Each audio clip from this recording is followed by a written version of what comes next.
non-governmental panel of expert witnesses to examine the wide-ranging operations of transnational criminal organizations, TCOs, which have expanded both in size and sophistication, as well as to explore federal and other efforts to mitigate and disrupt TCO activities. I now recognize myself for an opening statement. Good afternoon, and welcome to the Subcommittee on Counterterrorism, Law Enforcement, and Intelligence. Today we are holding an important hearing on the menacing threat posed by transnational criminal organizations, TCOs, to our homeland security and public safety. I'd like to thank all of our witnesses for your time and for testifying today. TCOs are groups or networks of individuals who engage in illegal activities across national borders. They engage in multifaceted criminal enterprise from drug trafficking to human smuggling and other criminal acts. Organized crime is a massive business. In fact, it's a multi-billion-dollar business. TCOs are responsible for trafficking deadly drugs like illicit fentanyl and other opioids into American communities, fueling violence and corruption and undermining the rule of law. These enterprises exploit our porous southern border to advance their criminal agendas as they facilitate and profit off of smuggling and trafficking of people, often victimizing susceptible migrants who are traveling along the treacherous journey from Central and South America to the United States. According to the DEA, Mexican TCOs in particular control smuggling corridors, mainly across the southwest border, and maintain the greatest drug trafficking influence in the U.S. The trafficking of drugs like illicit fentanyl into American neighborhoods and communities from Texas to New York by TCOs have contributed to the deaths of hundreds of thousands of Americans. In fact, fentanyl is the leading cause of death for Americans between the ages of 18 to 45, and these deaths are occurring in every single state in our nation, unfortunately. The scourge of fentanyl has hit every single one of our communities.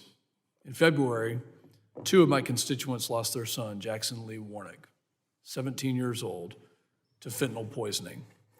Jackson's parents had to live through a nightmare that no parent should ever have to endure. Jackson's family has been working tirelessly across the Permian Basin to share their son's story, to help educate other people on the dangers posed by synthetic opioids.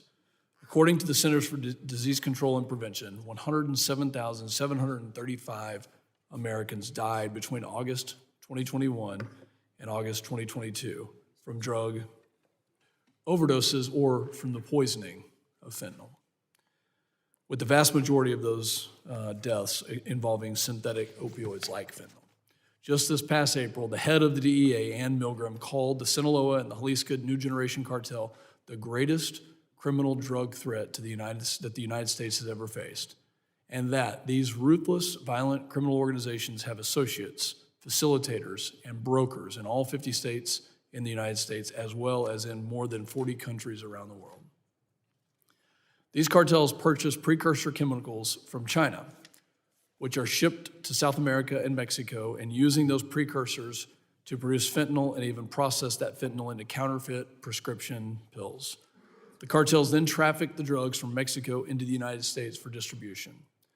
To put this in perspective, and as noted recently by the DEA administrator, it costs the cartels as little as 10 cents to produce a fentanyl-laced fake prescription pill that is then sold in the United States for as much as $10 to $30.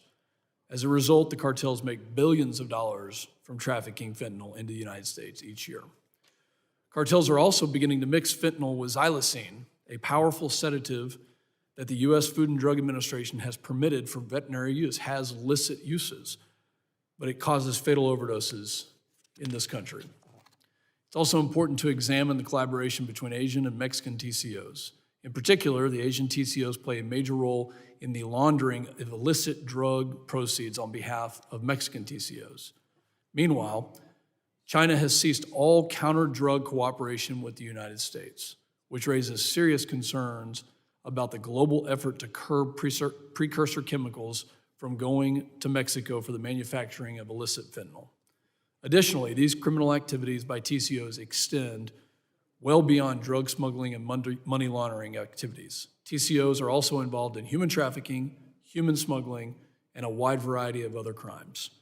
In fiscal year 2022, Homeland Security Investigations, or HSI, initiated over 1,300 criminal investigations related to sex trafficking and forced labor, resulting in more than 3,650 arrests and 630 convictions. We cannot allow these criminal networks to operate with impunity and endanger our homeland security and public safety. We must explore all tools at our disposal to detect, disrupt, and dismantle their operations and hold them accountable for their actions. As we face a growing crisis at the border, and as TCOs evolve, both in size and sophistication, it is more important than ever that we unequivocally support our dedicated Border Patrol, Homeland Security investigation agents, as well as our state and local law enforcement, as they work on the front lines to disrupt and dismantle the egregious operations of the TCOs.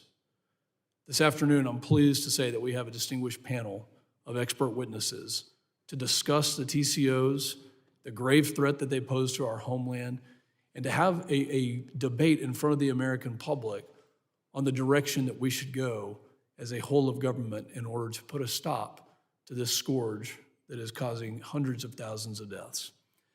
I'd like to thank our witnesses for being with us this afternoon, and I look forward to this discussion on a critical topic.